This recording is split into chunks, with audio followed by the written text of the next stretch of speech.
man who had a strange dream.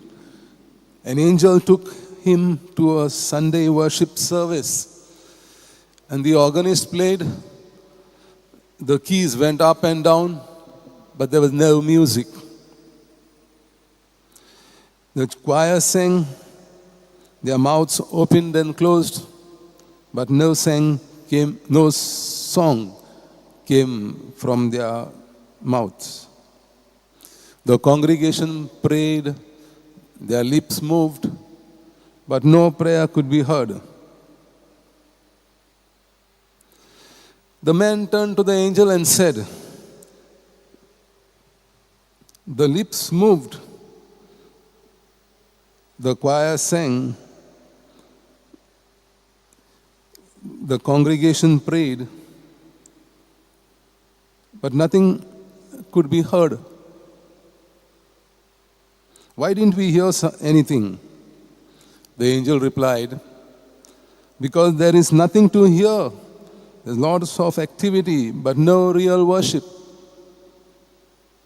The same people who came and attended the ritual, and they went back home, they were different people, evil working through them.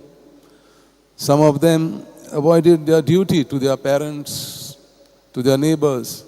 They would pay tithes, spices and herbs, which is nothing to what the care they had to take of their elders, parents who took care of them when they were from young to big age. So such was their cowardice and negligence. They were selfish, they were proud. So Jesus calls them empty sepulchres, empty tombs on which people walk about. How much do we put in our worship? How much heart do we put into our worship?